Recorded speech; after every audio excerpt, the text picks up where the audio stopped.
If you've been following my channel for a while, you'll know that I'm building a Descript clone and I'm doing this publicly. And I have a playlist up to show you all of the steps from when I start building the app from scratch up until the point where I am at now. I show you how to do that using a code editor with AI.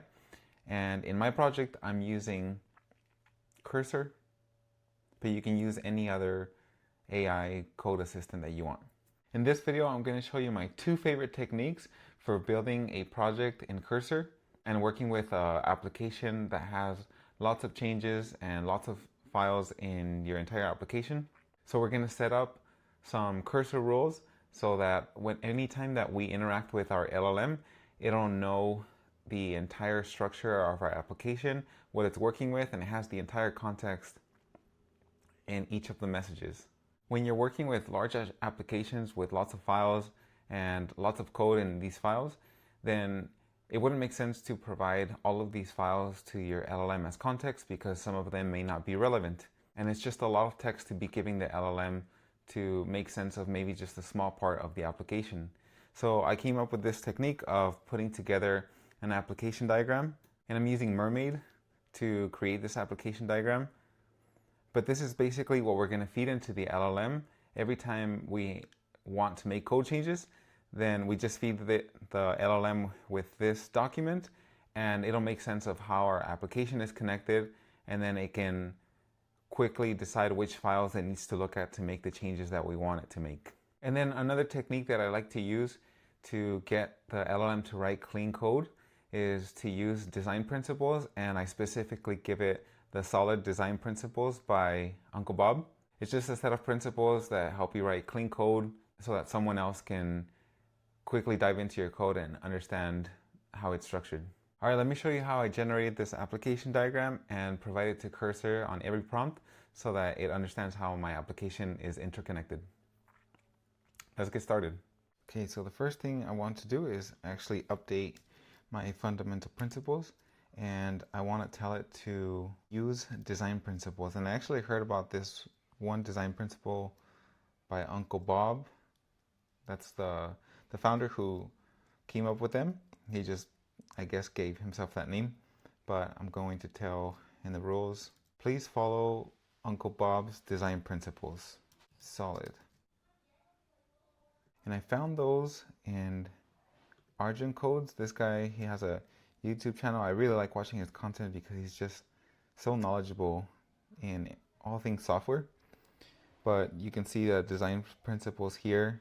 So if you want to know more about them, then you can use that video. Okay, now that we have this Uncle Bob's design principles in the rules, another thing I want to show you is this application diagram. So I generated this application diagram which shows how my entire application is connected. If we zoom in on the right hand side, we have the front end. So these are all the things that are involved in the front end. You can see that when a user accesses the app, it's hard to read because of the text and the color, but this says app.tsx, so they navigate to the app.tsx, and then from there they drag or select a video file into the upload page, and then that takes them over to this left hand side over here, which is the server. And inside the server you have the router for the video, you have the router for the uploading file, and so on. If we were to really study this diagram, we would make sense of how the application is connected. If you've been watching along to all of these videos in this series, then you already know how it works. A user uploads a video file, it gets uploaded by the backend, and it gets saved and transcribed, and then the user gets rerouted to the edit page where they can see the video that they uploaded along with the transcription and the audio waveform for that video, right? And all of that information is contained in this document. It's actually this document right here, which is just a ton of text. This shows all the relationships in all of my functions. And then I have an extension so that I can preview Mermaid files. But the way I generated that is just by going into Cursor, and then I gave it, for context, the first 18 lines of my README file. If I preview that, it looks like it's just basically the features and then the project structure, just to give it some idea of like the general flow of my application and how it works. Because every time you prompt cursor, without looking into any files, it doesn't know your code yet, right? It has to always look at files in order to understand what it's working with. And so the purpose of this application diagram is really so that we can give cursor context of the entire application every time we have a conversation with it.